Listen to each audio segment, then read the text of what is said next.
This is Valmiki Ramayan, Season 7, Episode 13. Hanuman gets the Sanjivani herb. Kumbhakarna was dead. Ravan mourned.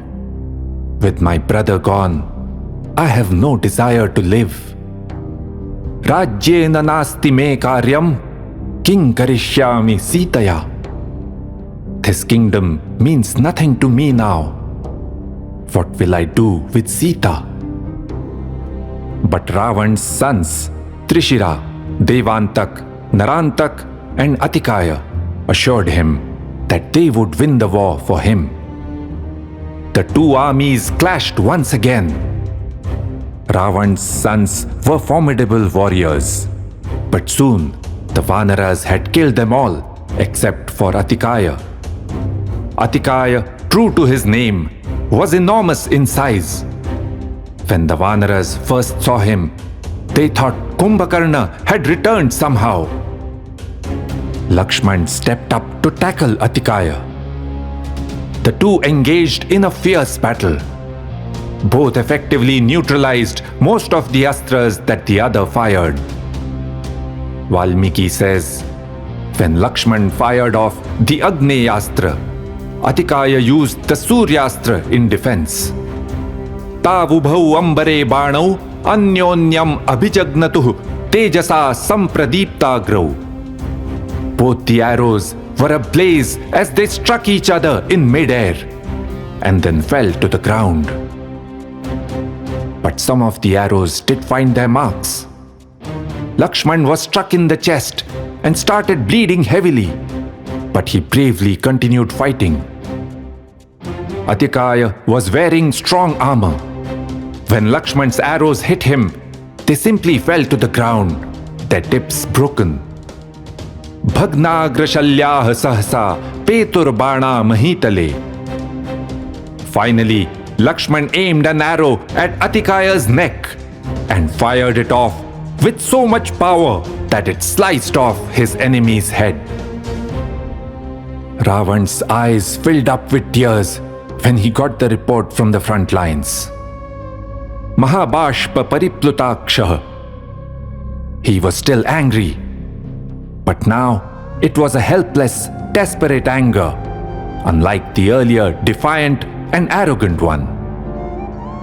Indrajit could not bear to see him like this and said, "O father, I promise you this.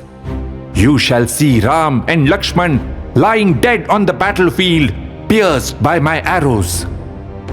And then Indrajit stepped out to fight. So far, Indrajit is the only leader from Ravan's side who has scored a win in this war. Remember his success on the first day.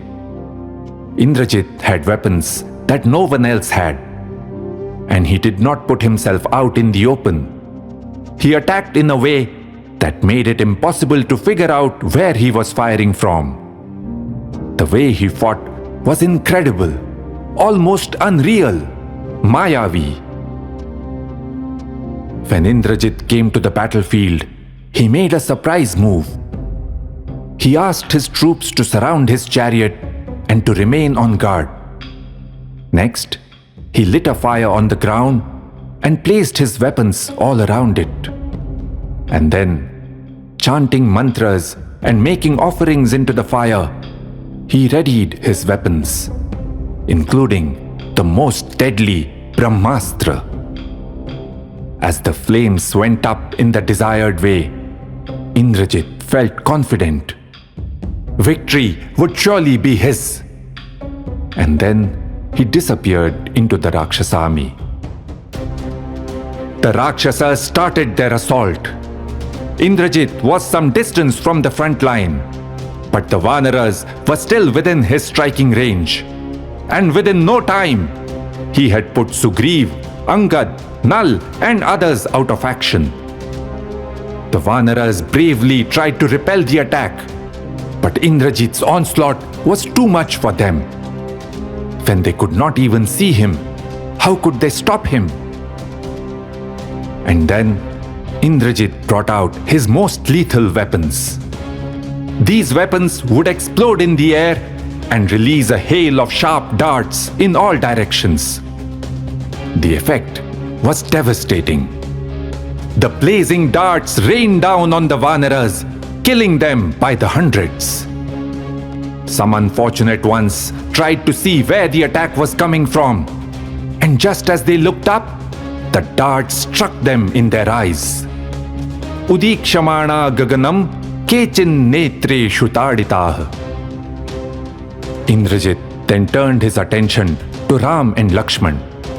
He used the Brahmastra and struck their bodies with so many arrows that soon they were also lying on the ground, grievously injured. And then again, Indrajit incorrectly thought that his job was done. He rushed back to Lanka to tell Ravan about his victory. Soon it was dark. Ram, Lakshman, Sugriv, Angad, and many others were lying unconscious.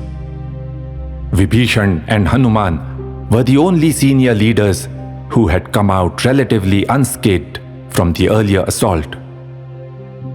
As they attended to the injured, Vibhishan came across Jambavan. Jambavan had lost a lot of blood, but with great effort, he told Vibhishan to get Hanuman. And when Hanuman came up to him, Jambavan said, "The fate of our army is in your hands now. You must quickly get 4 medicinal herbs, Sanjeevani, Vishalyakarani, Suvarnakarani, and Sandhani. Go to the Himalayas, Himavantam Gantumarhasi.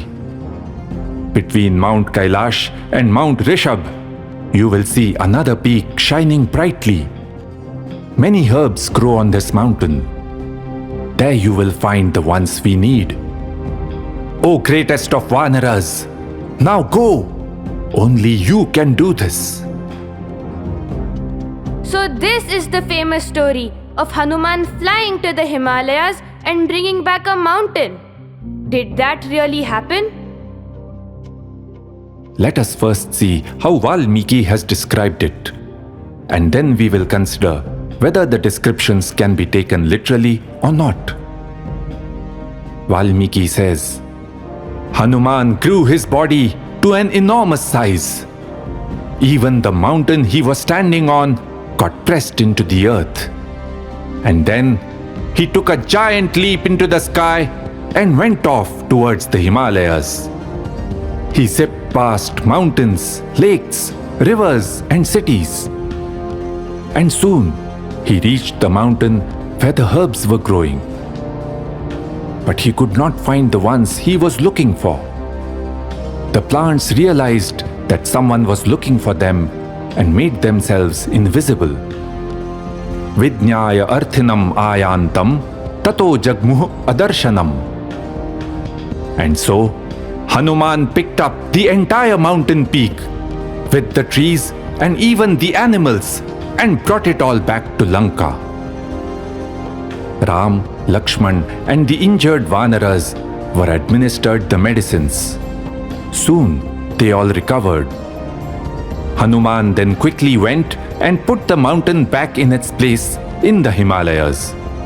Tamoshadhi Shailam Ninaya Vegad Himavantam. Did Hanuman do this using any yogic powers?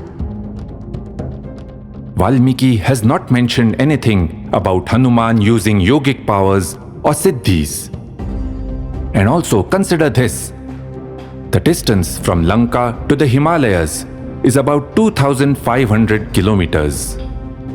Hanuman is said to have covered this distance 4 times for 2 up and down trips in just a few hours. His flying speed would have to be many hundreds of kilometers per hour. Even if Hanuman had some means of making the journey himself, the mountain would not remain intact at such speeds. Trees get uprooted in hurricanes at much lower wind speeds. By the time Hanuman could have brought the mountain to Lanka, not a single tree would have survived. Clearly, Valmiki's description cannot be taken literally. he is using the same imagery that he had used in the Sundarkand. Remember, in Season 6, Episode 1, Valmiki described Hanuman's swimming action in detail, while also using the imagery of him flying through the sky. Most likely, these plants were native to the Himalayan region, but the medicines were also available nearby. Remember, on the first night of the war, the Garud had also brought some such herbs. And when Sugriv had assembled his army, we had heard that the Vanar troops from the Himalayas had brought some medicinal herbs with them. The idea of getting a mountain of herbs could be a way of saying that Hanuman got a very large quantity of these medicines. Also, I thought that Lakshman was the only one injured when he was given the Sanjeevani herb. That comes later in the story. Iti, her, asa.